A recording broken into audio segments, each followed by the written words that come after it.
EDM is here. And there's like a 2-page spread with deadmau5's, production design debuting at Lollapalooza with the content that I created.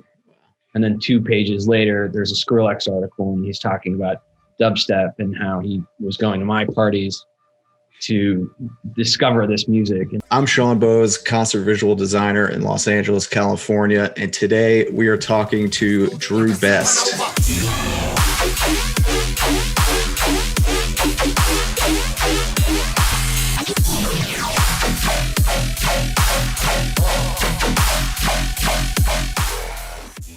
Drew is the founder and director at Immanent, a visual design studio specializing in creating content for live music experiences. You may have seen their work on stage with artists like Tyler, the Creator, Rosalia, 12th Planet, Sullivan King, Lil Pump, Post Malone, all the ASAPs, Migos, Run the Jewel. I mean, the list goes on and on. My mouth is getting tired. Immanent is also a crew of VJs that manages visuals for touring artists like those and festivals like EDC, Rolling Loud, Hard Summer. These are the guys for visuals. Drew, thanks for being on the show. I'm glad I finally got my shot at this. That was a mouthful, by the way. Yeah, man, it's a lot. We're almost to time now after that intro. Yeah. Yeah, so I guess we'll have to wrap this up. Thanks. Yeah. Yeah, thanks for being here. So, I mean, that's a pretty incredible resume, but I like to kind of start at the beginning.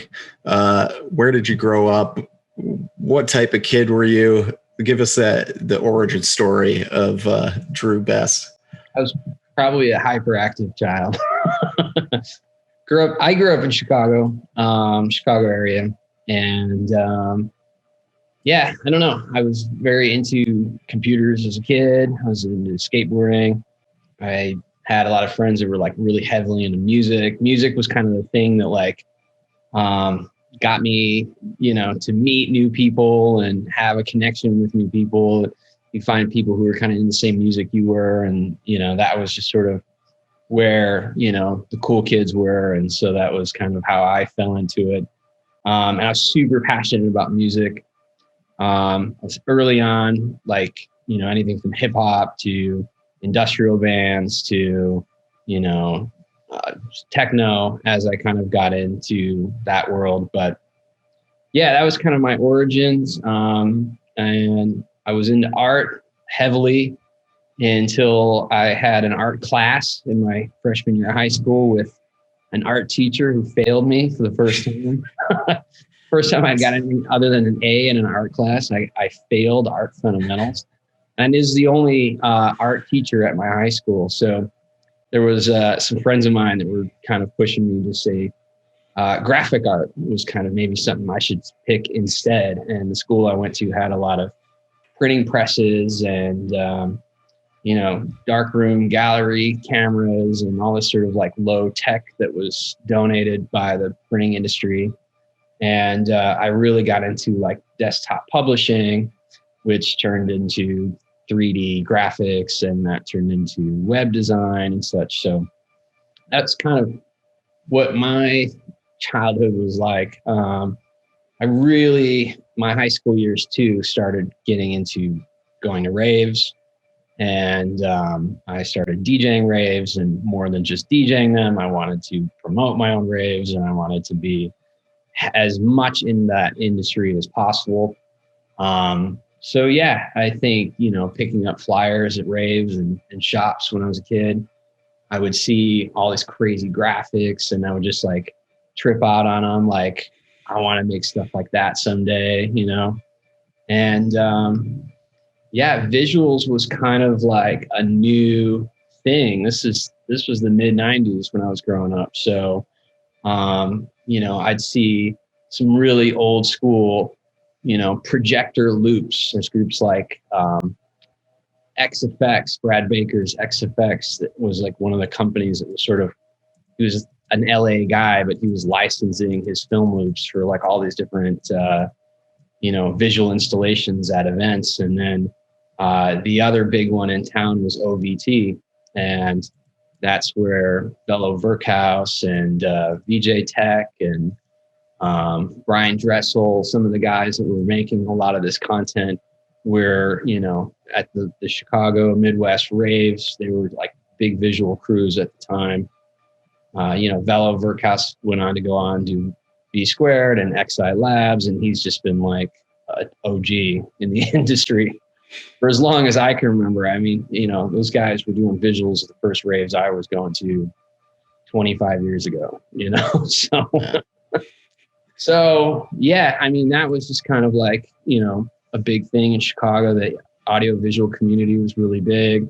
Computer in the 90s was a very exciting time. I got really wrapped up in web design and dropped out of high school when I was 18 to kind of join a web design firm in the city and have a suit and tie job. And then I kind of realized, I don't know, maybe corporate life wasn't for me. I remember in 99, there were 3 movies that came out at that time. There was The Matrix, there was Fight Club, and there was Office Space. And there was like 3 movies about dudes that worked in cubicles that just like had corporate life just beating the hell out of them. And I just decided I never wanted to be one of those guys. So I quit and went to film school in Vancouver, BC, where I studied computer animation, visual effects. And yeah, I guess that's kind of like the beginning of my visuals career right there. Nice. That's awesome. That combination of movies is explains a lot, I think. Yeah. I felt like the universe was speaking to me, like somewhere between Neo, and Ron Livingston's character with the guy who's always in Office Space. I worked at a software company for a little while too, and we did everything from fixes for the Y2K problem to, Eurodollar was a new thing that all these business systems had to, start recognizing in their systems. And I just remember everything about that movie Office Space was like my life at 19 years old. I would touch the door handle and get the same static electric shock that the guy in the movie gets. I was like, this is just too close to home here. I need to get out of this. Nice. So you mentioned going to raves and also film school. Where in this timeline did you start either like performing visuals or making visuals? Was that after school or during the rave days or what? After I finished film school, which was around 2002, I moved to LA because in my mind, I thought that was going to be the hot spot to get into visual effects. And when I got here, I was wrong. A lot of the industry had kind of packed up and left. And many of the studios kind of moved to Vancouver, where I just came from. So I kind of found myself just doing all kinds of stuff to hustle for a few years. I was making websites for people. I worked at a park making brochures for the concerts at the park. And I ended up working at a club for a promoter. And we were moving from one club to another club that had hired him. And I was the designer that he pulled along with. And I was making flyers for a lot of the club events there. The guy I worked for ended up leaving, but then the rest of the club sort of liked me and then decided, hey, why don't you just work here for us?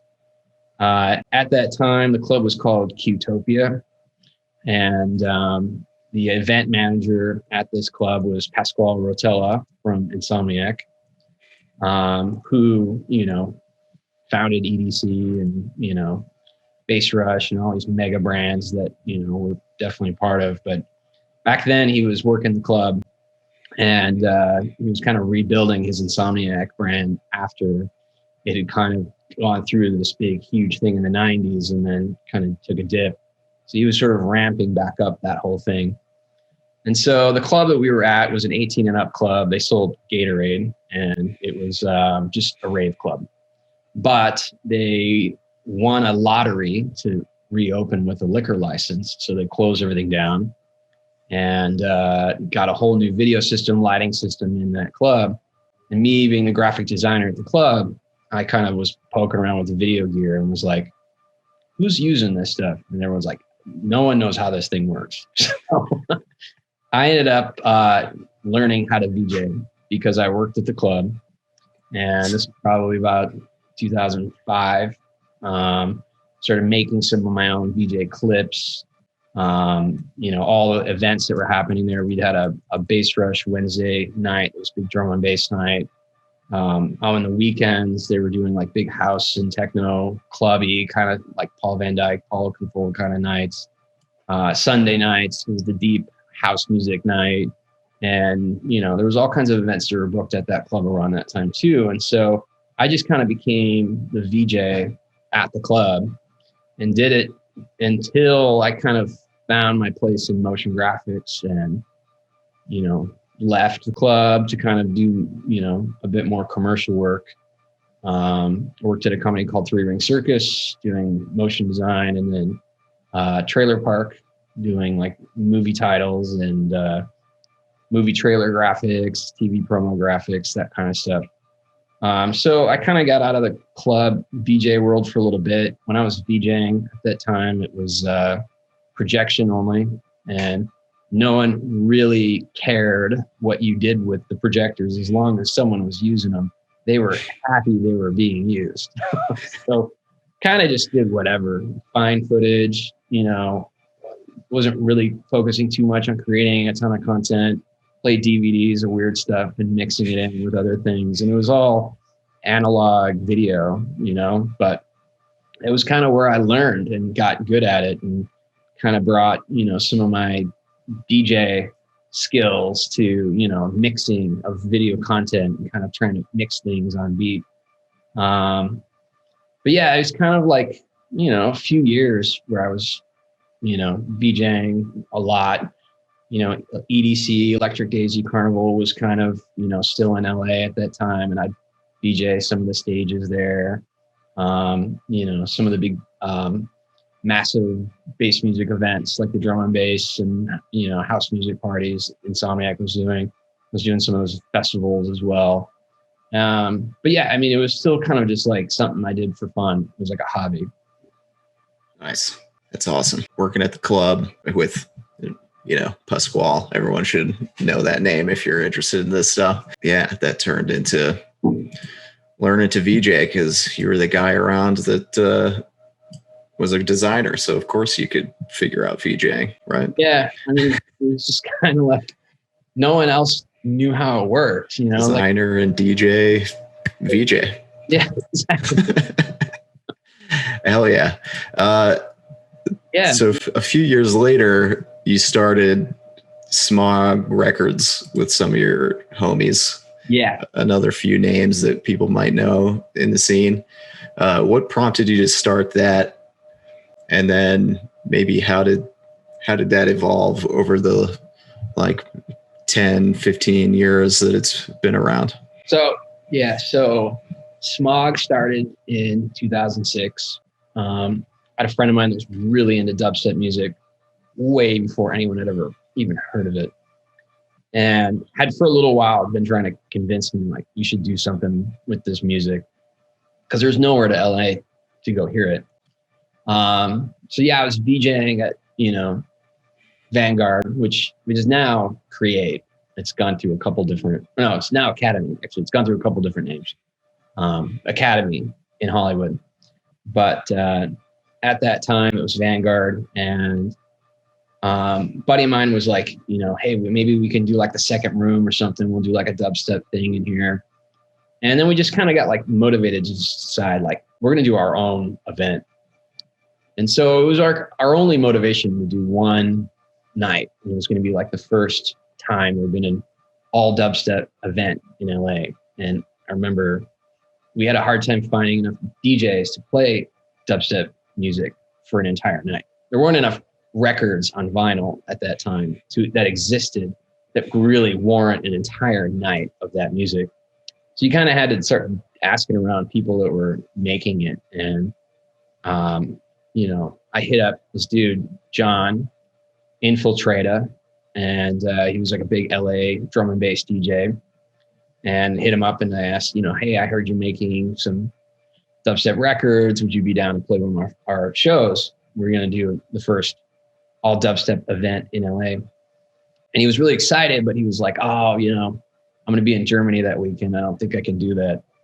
So he turned us on to some other guys in the Bay Area, and they came down. And Dave Q, kind of the big promoter for Dub War in New York, he came out. And so we just kind of kicked it off, and it was like a great show, but we lost like a ton of money. And I was like, I don't know if I ever want to do this again. But I started getting emails from a lot of people that were like, that changed my life. I've never heard anything like that. And I had so much fun. It was amazing. And when's the next one? So we did one more, and then a few more. And the next thing you know, Infiltrata becomes 12th Planet. He starts making records. We decided we're going to start releasing them because no one in the UK could fit it into their release schedule. So we were like, let's just do our own label. And then, that became SMOG Records, SMOG Events. For a good 10 years of my life, I was, pushing events and releasing records, and kind of that, between that and my day job in motion graphics, like I was at a point where I had to kind of make a decision what I was going to do. Was it going to be music, or was it going to be corporate graphic work? And I chose music, which seemed crazy. About 2011. And everyone was kind of like, the housing market thing had just kind of faltered, and a lot of people were out of work. And so it seemed crazy that I would leave what a lot of people assumed to be a dream job to go work in a record label, which was also a dying field. So, I remember one of the first gigs I did after leaving my day job was for Possible. And they're a motion design studio that does a lot of amazing music visuals. And at the time, they were very new. And one of the guys at Freelance at my office was like, hey, you should hit up my buddy Michael Figge. He's working on all this new stuff. And, you're really into music. I think you really dig this.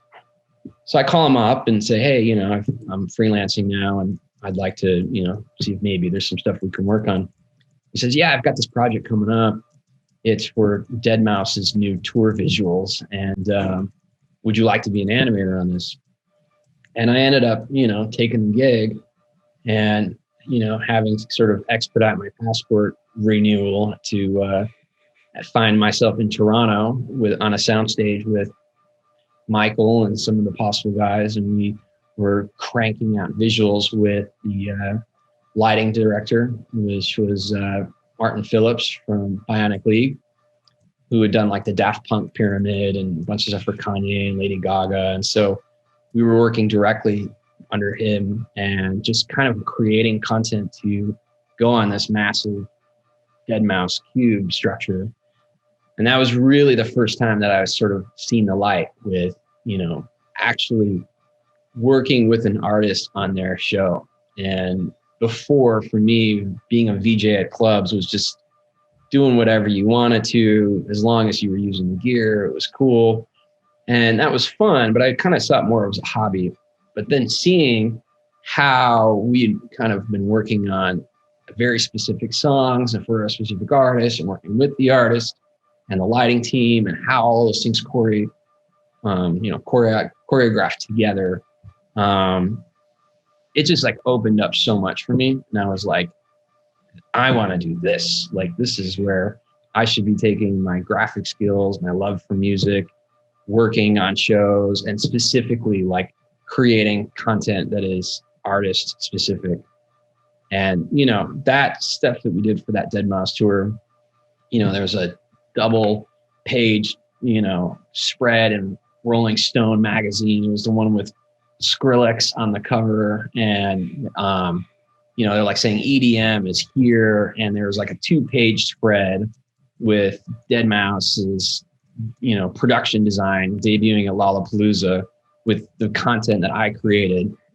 And then 2 pages later, there's a Skrillex article, and he's talking about dubstep and how he was going to my parties to discover this music. And so it was like I was featured in there twice in a weird way. But it just felt like, everything was changing. This was the 2010s now. And, dance music was a new thing. Visuals was a new thing. And that just kind of got me excited about that. And I really started shaping, what would eventually become Immanent around that time. Hell yeah, man, that's fucking epic, dude. And it's crazy because that sort of inflection point and then the few years that followed that are what got me and, everybody I think has been on these episodes before that are fellow Immanent fam and other, designers and stuff. Like this generation of artists was inspired by like that Deadmau5 tour, that Skrillex tour, like 2011 through 2013. We all got our mind blown by the shit you guys were doing, and that's why we're here. So hell yeah, very exciting. Well, I guess a natural progression, you said that kind of led into, the reasons why you started Immanent. Can you talk about that process? What led you to starting your own studio, and sure. And how did those first few gigs kind of happen? I had the first time starting a studio. Immanent's the second studio I've started with some friends or started on my own. First shop we did was with my buddy Scott Pagano, and he's a motion designer that, did a lot of the early Skrillex stuff, Mothership tour. He had, worked for a number of the Owsla records and music videos and stuff. And he's just a brilliant Houdini artist and animator. And so Scott and I had kind of met, and I'd been telling him about all the Deadmau5 stuff that I was doing. And, we had just decided to kind of, hey, maybe we should start a little studio together. And first version of that, we called it Pattern and Noise. And we went through the motions of starting a studio for about a good half a year, and we worked on some projects. We did a Zed's Dead's first tour and created visual content for their first tour that they were bringing production on. Just from doing SMOG, I was friends with, Zed's Dead's management. And so, we had done shows with them in LA and Miami and Texas. And so that was kind of just like an easy, group to reach out to and say, hey, we're starting a content company. And, we did some stuff, I think, for a big guest event that was with Tiesto. There was a few projects that we started, but at the time it was like we were pitching a lot of projects, and it just wasn't the right time. It was still, this whole industry was still kind of like, to us, like in its infancy. And a lot of the artists that we were reaching out to, they just hadn't really thought about it, how visuals can be a part of their show. And so while we were like not excited about doing like small VJ packs, we were kind of thinking like, how do we do massive touring productions and stuff? There were only like maybe a couple artists at the time that were even considering having their own visuals, their own visual production, and so it was kind of like not a lot of artists could afford something like that, because it usually meant they would have to bring in their own video screens and bring in their own video production. It wasn't really until the industry started like putting so much LED gear inside of clubs, LED screens on festival stages, that started to change. But at the time, even 10 years ago, it was kind of like still new, So we kind of scrapped the idea of like having a studio and kind of just went back to working on our own personal stuff. I started working with friends of mine like 12th Planet and Uzi on just like their visual shows, AC Slater, just guys that were like friends of ours on the block in downtown that would hang out in our office for SMOG Records. And, I was starting to just work with friends of mine immediately on making visual content for their shows. And then, when festivals would come around, I'd go and VJ then. And so that was kind of like the beginning of that. I remember I did Coachella 2013 with Uzi at the Sahara stage. And that was the first time I'd ever done like that much LED mapping. It was a massive thing that required 2 outputs of video. And I was still kind of new to LED. Like it was like I'd been VJing projection screens and it was just a single output. But all the pixel mapping and multiple outputs on a festival stage, I ended up bringing 2 laptops because I knew to do 2 outputs. And I didn't think that I would have 2 screens, that I would just do 2 outputs out of the same laptop. I thought, I would bring 2 laptops and I'll kind of be VJing both laptops at the same time with different things happening on different screens. And I remember Velo from V Squared was like watching me and he's like, "What are you doing?" And I was like, "Well, I got stuff for different screens." "Oh, okay, cool. Here, we'll get you set up." They were a house video team at the festival at the time. And I remember he was just kind of scratching his head. He's like, aren't you like a dubstep promoter? Like, what are you doing with VJ, So, well, I'm kind of doing this too. It's kind of fun. And so, I got a call shortly after that asking from a friend of mine, Michael Fullman from VT Pro Design. And Michael was like, "Hey, we've got this ASAP Rocky gig that we made visuals for, and they need a VJ in Denmark. Do you want to do it?" I was like, "That sounds fun. When's the gig?" "You'll leave in 2 days." I was like, "Oh, okay." This is happening quick. So I did a VJ gig with Rocky and his team. And, shortly after that, we did a few more gigs. And then Rocky did some tours and asked if I want to go on the road with them. And so the next thing you know, I was VJing part of the crew. And I was VJing all the festivals and events that they were doing. They were bringing their own lighting guy, their own sound guys, their, DJs and, stage manager and production manager and tour manager. And it was like a whole crew of like, and the ASAP mob, it was like probably about 20 some people that were like flying in and out of airports every day. And I was one of them. And little by little, I started helping them with like other aspects of their production. And for a good 3 years, I was like, just went out with the ASAP mob and was on the road with those guys for a while. And it was awesome.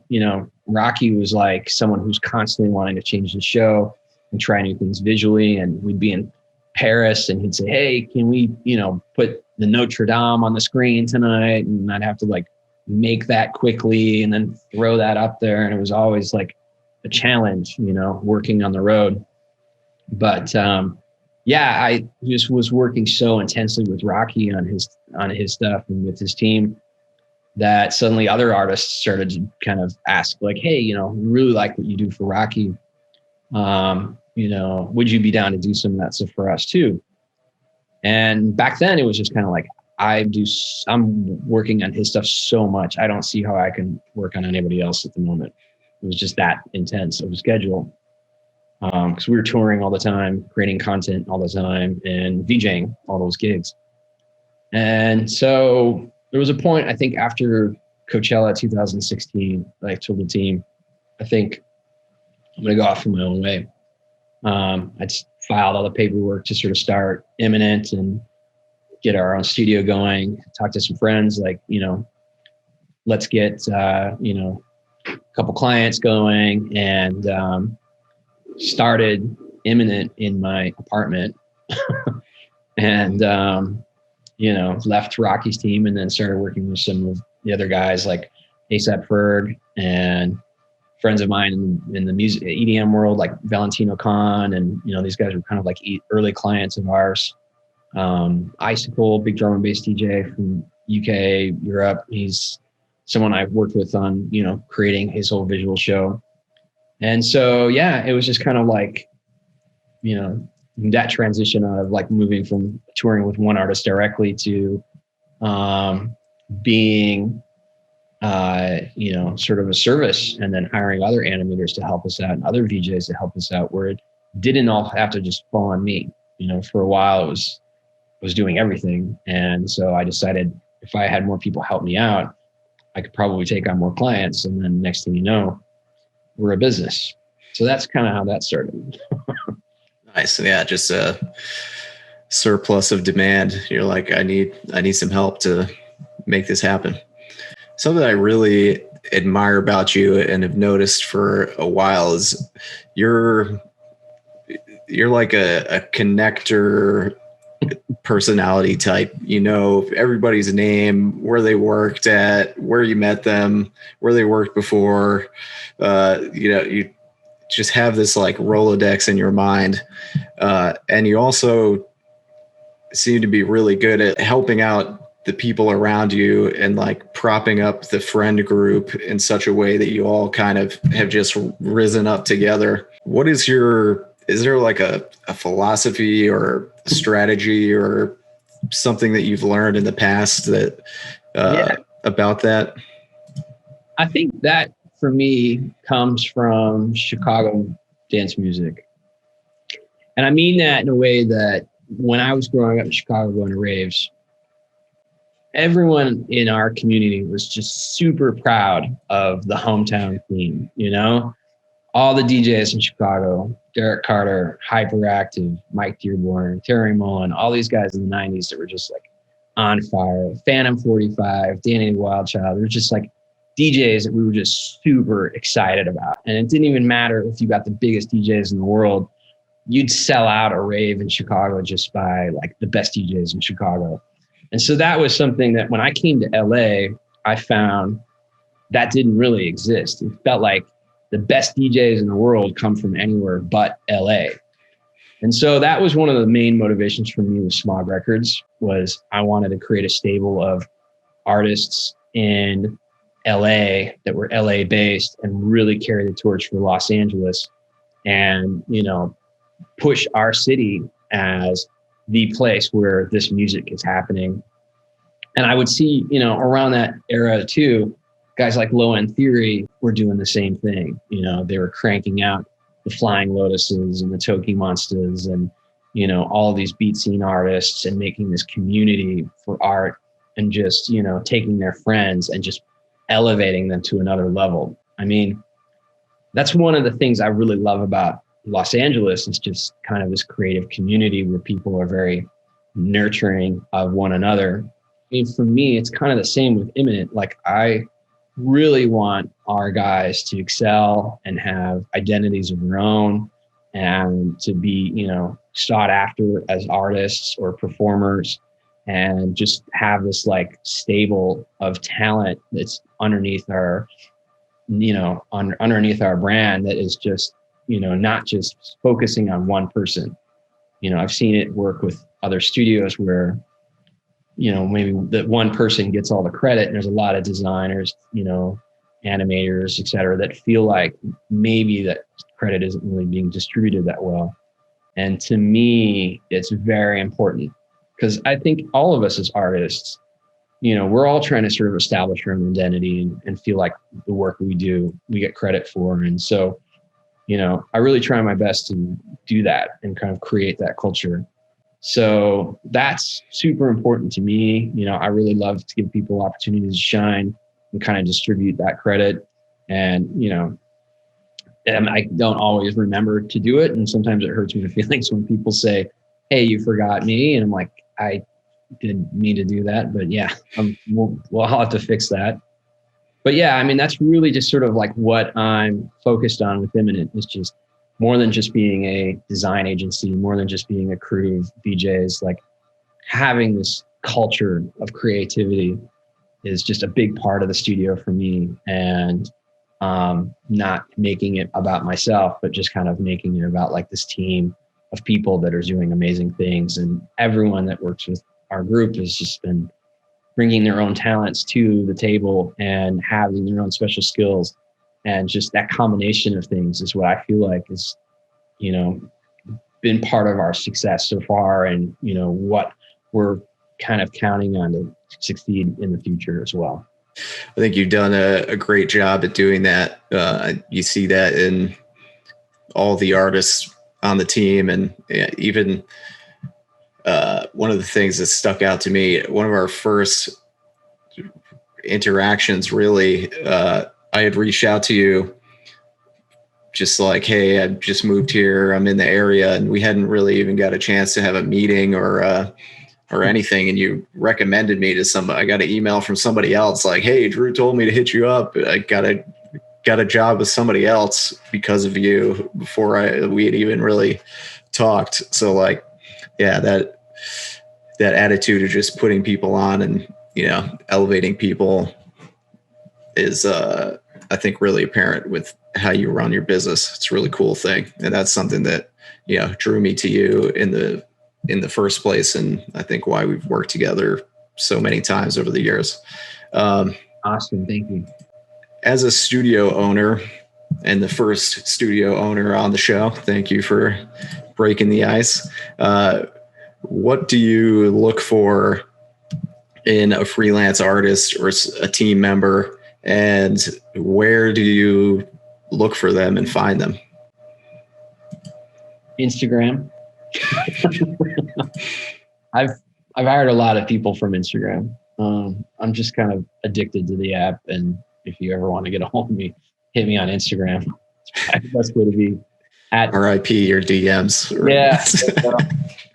But honestly, it's true. It's like I'm always just like following and just going through Instagram and seeing what people post. And you know, I'm a very visual oriented person, and I think that's just been the social media platform that I've loved. So yeah, I mean, I've met a lot of talent that way. You know, pretty sure I met you that way. I met Colin that way. I met, you know, a number of animators and designers and editors and stuff that we've worked with before. And, you know, yeah, I mean, I've done cold calls with job boards, you know, posting job ads and, you know, getting a lot of stuff I don't want.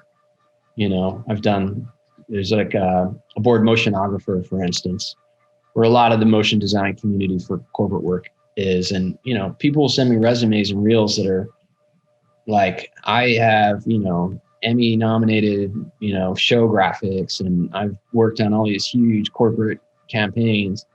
And, you know, I think that's great, but it doesn't always mean they're going to be great at, you know, making freaky, tripped out visuals for, you know, the weird shit that we do. So, you know, I kind of look for people who are maybe a bit more about the culture and a bit more tied down to music and really understand this medium. That's like a big part of it for me, you know, more than the guys who have had just like a ton of industry experience. I love finding people who are just super passionate about, you know, visuals and super passionate about music and how those things relate to one another. That's a major thing that I look for. And some people have it and some people don't, you know. It's just, there's that passion that needs to be there. And I think for some people it's maybe something they dabble in. And for other people, it's like, it just absolutely consumes them. And I love that passion, even if people are like entry level kind of getting going, you know, it's, you know, I always kind of feel like there's a place where we can kind of start, and I can help get you there, you know? So yeah, I mean, that's just kind of like where I've been looking for stuff.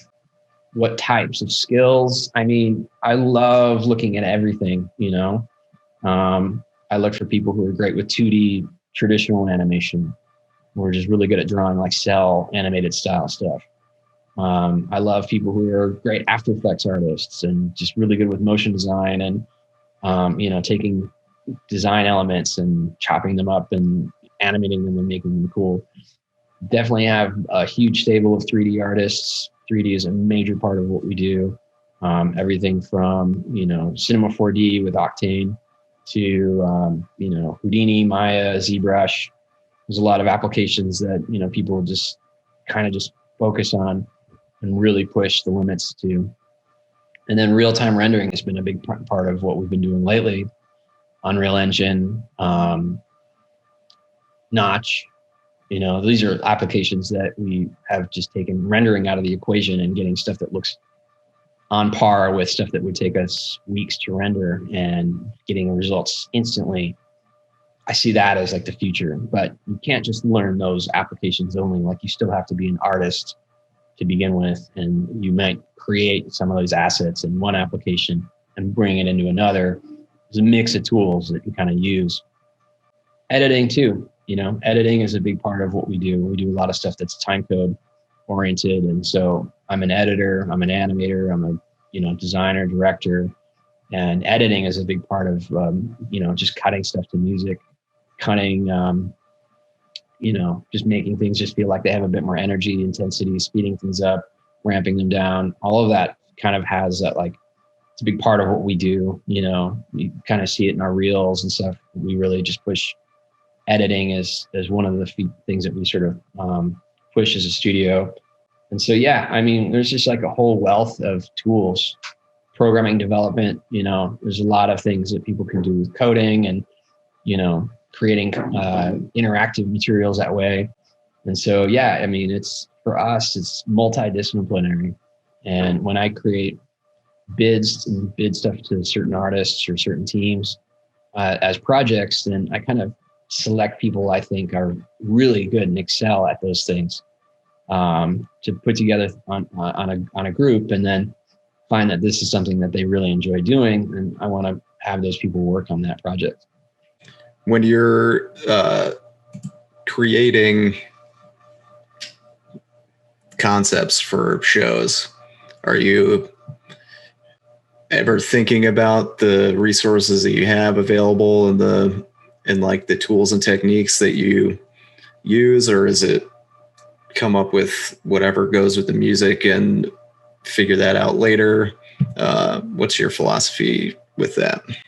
Well, I mean, I think for me, first and foremost, I'm a designer, animator myself.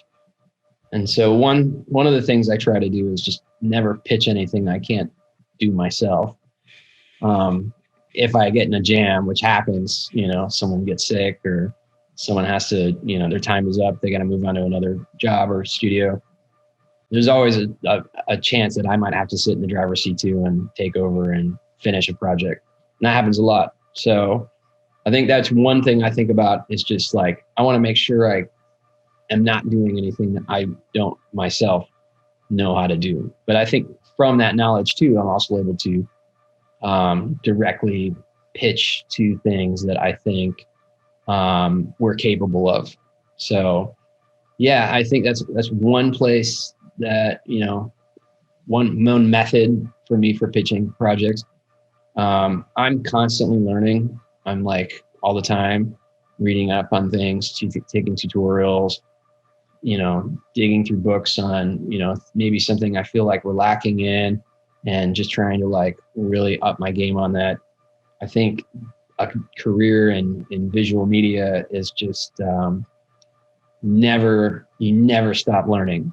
You're just constantly learning. I finished film school almost 20 years ago, and I'm still to this day like reading up on things, taking tutorials on things. It's just never ending. And I think that's a big part of being part of this industry, is that just, you can never just rest on your laurels and decide I know enough and I'm just gonna you know, I can just ride out the rest of my career from here.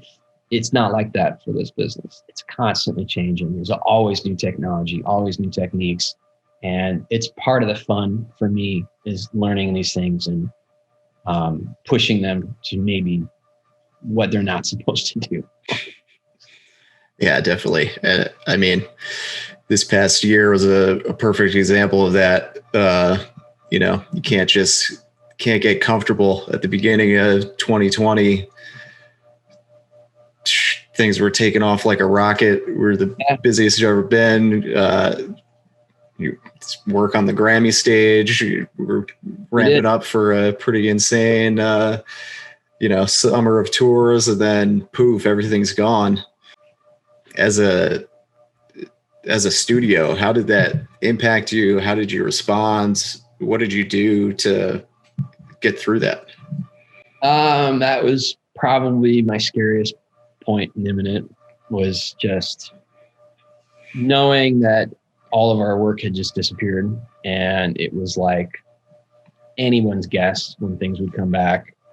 It was tough. I reached out to friends of mine who were in, motion graphics and more corporate sense. And, they were running different studios of their own. And so kind of reached out to some of my peers in the community when I used to work in trailers and TV promos and stuff.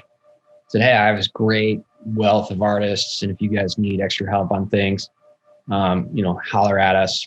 And I had people just come back to me, and they're just like, we're going through the same thing you are, So yeah, it was scary. I laid off everyone from the company for about 2 weeks, and then hired everyone back. That's good. But there was a good couple of weeks there that it was just like, sort of like stuck in limbo. Like, what do I do? And then I remember I called my mom. It was like, I think I'm ruined. I don't know what to do here. I think we're done. And she just told me, no, you're not.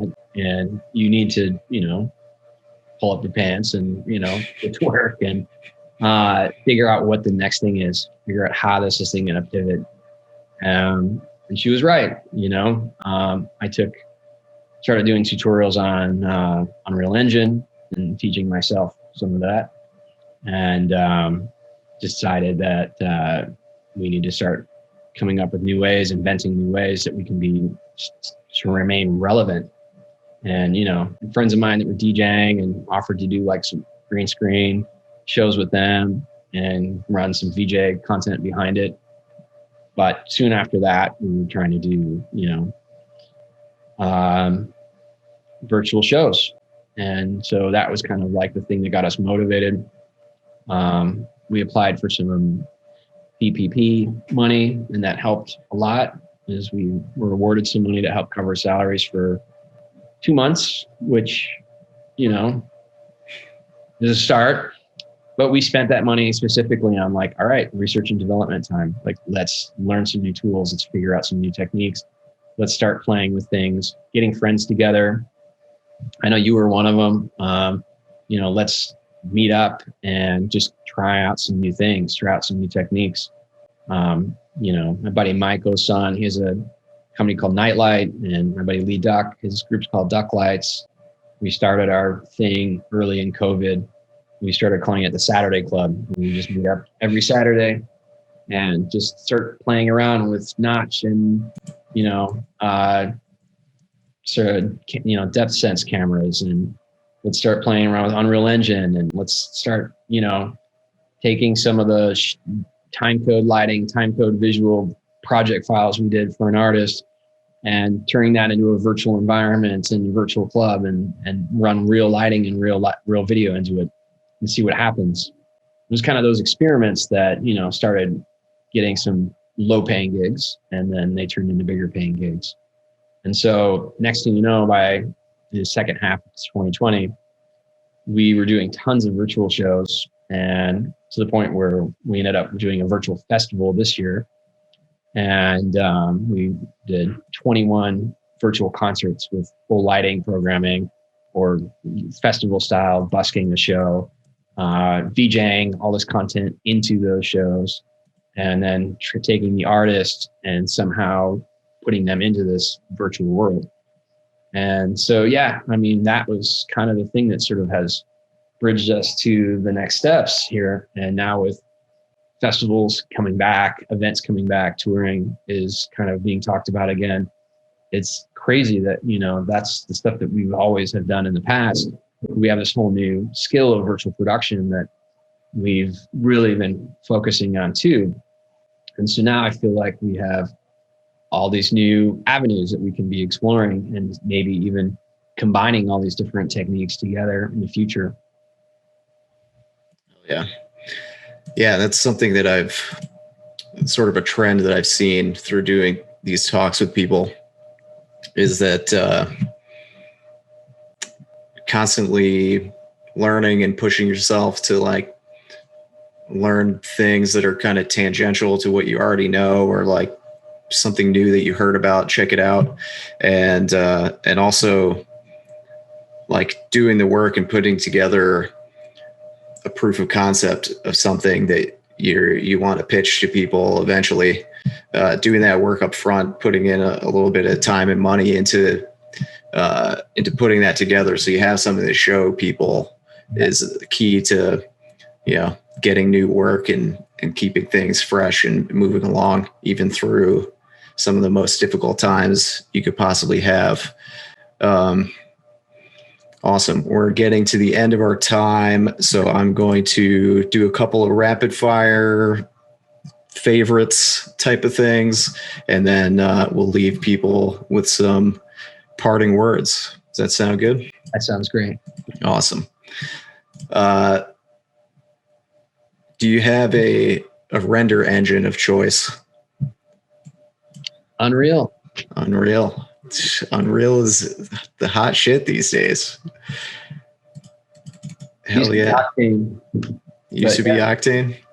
Now I'm trying to do Octane looking stuff with Unreal. Hell yeah. Well, nice. Yeah, it's good. It's pretty close, and the lack of render time makes up for it. The lack of render time.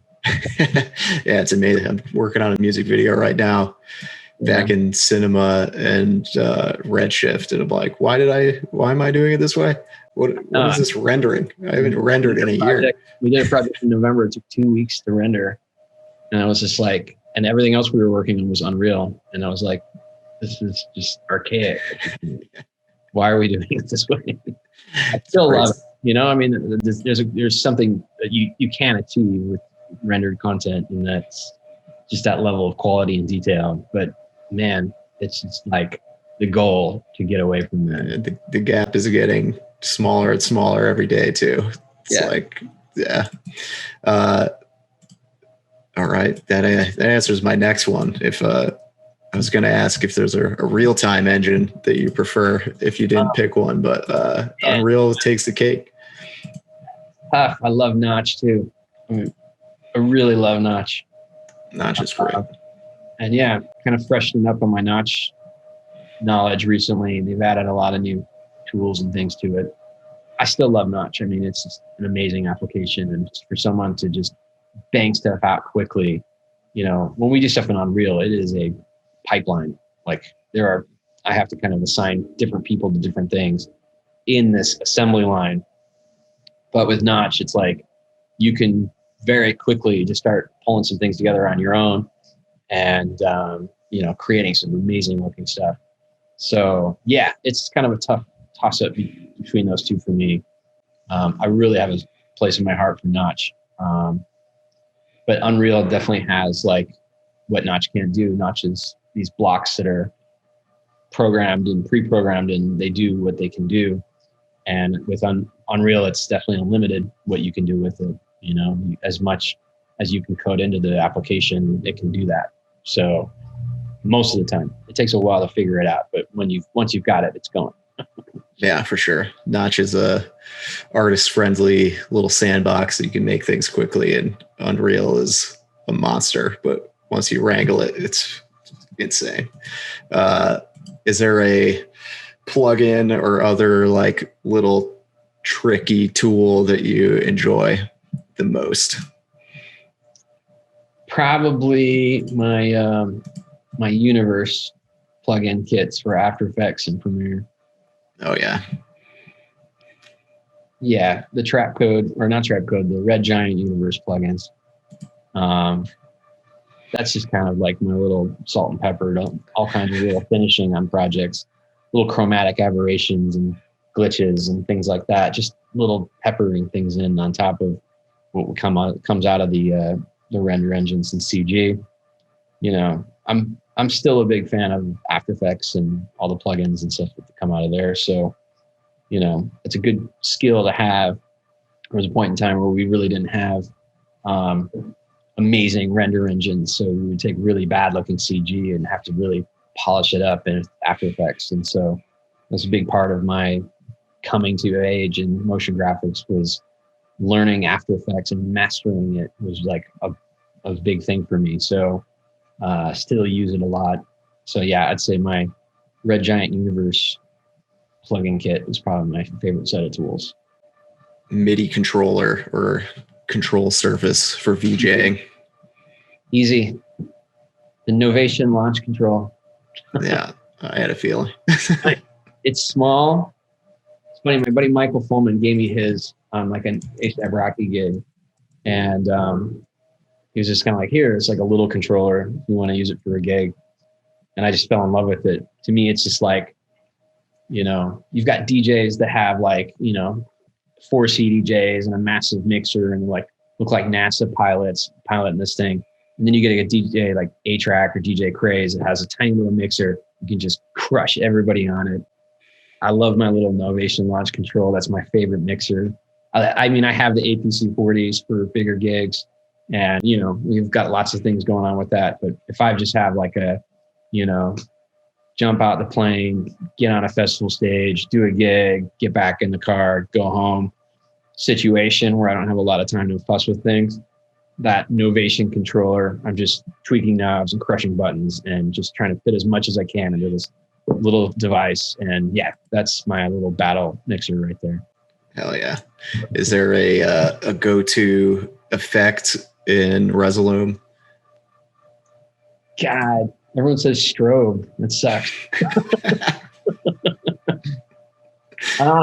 Yeah, there's a preset called Kaput in Resolume. I think that's it's like a displacement or something, but it kind of just, shift glitch is what it is. Shift glitch Kaput is the preset that comes with it.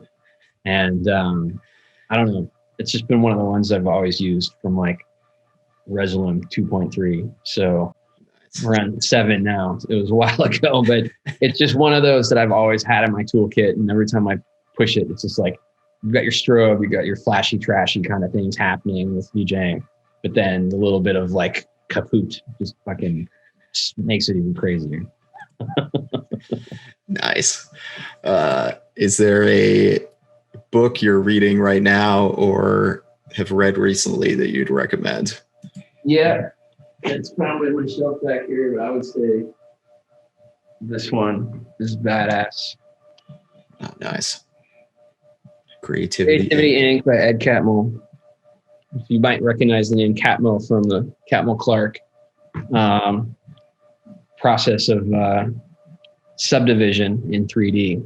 He's a computer science guy from the 70s that was early on creating computer graphics, and you know, ended up working for George Lucas and starting what became Pixar and working with Steve Jobs and such. He goes everywhere from his origins in computer graphics to you know, running a studio like Pixar, which, man, what a studio. Like, just the quality of work that they crank out, how much work they put into story and attention to detail on animation, and just like, I'm a massive Pixar fan, always have been, huge amount of respect for Pixar. So yeah, that's a great book. Awesome. All right. Lastly, do you have any piece of advice or like one thing somebody should think about if they're, you know, wanting to get into this field? What's that one thing that might help them be successful? You know, I would say, don't be afraid to do some work for free for some friends or something. Try out things that you've never done before, but just kind of offer people the opportunity to experiment. You know, if you have a friend that's in music, or you have a friend that's, you know, filmmaker or whatever, you want to try out being a content creator, and offer yourself for free if you have no experience and you have no, you know, reel to start from, and just put in that extra bit of time to make a quality piece of work that you can share with people. Whether you're someone who has gone to 4 years of school for animation, or you are just someone who's completely self-taught themselves things on YouTube. You know, I had to go to film school because there wasn't YouTube that had a million tutorials on it when I went to school. I had magazines and they weren't great. So I had to, if I wanted to get serious about this thing, I had to go to school for it. But now I don't think you have to. I think there's so much out there on YouTube that you can teach yourself a lot of this stuff quickly. So just taking the time to sort of research things on your own and not just focus on the tools, but, you know, break out from what is just what you think is just, I want to make VJ visuals. Like, you know, really flex your artistic muscles and think, I want to start painting or sculpting or life drawing or whatever. Like those are photography. Photography is a great skill to have for someone setting up CG cameras. You know, all of those things I think will help you become a more well-rounded artist, not just learning the tools, but just becoming a creative person and then using your mind creatively in different ways. I would say that would be a good piece of advice. Obviously, don't do free work to the point where you're taken advantage of. Learn how to draw a line in the sand and say, all right, now you got to start paying me. So that's the other part of business, is getting paid. Yeah, for sure. Yeah, but I would say just, you know, really experiment and try things. And, you know, if you don't have friends in music, you know, hit up guys that are coming up in the music world. A lot of people will be very receptive to, you know, free work and just say, hey, I really want to have an opportunity to try something. You know, maybe it's a visualizer for a new release of yours. Maybe it's a music video that I want to shoot and do some animation for, or some virtual production for, you know, offering some of that stuff. So you have things to share. And then there'd be guys like me on Instagram that sees it and gives you a fire emoji and says, hell yeah, let's talk. Hell yeah. Hell yeah. And where can people find your work and get in touch with you? Websites, immanent.tv, Instagram and socials at immanent_VJ. And yeah, that's probably the best way to reach out. Awesome. Hell yeah, Drew. Thank you so much. This was a great conversation. Thank you, Sean. Appreciate it. Love all the shows you've been doing so far. So yeah, love to see this keep going. Thanks.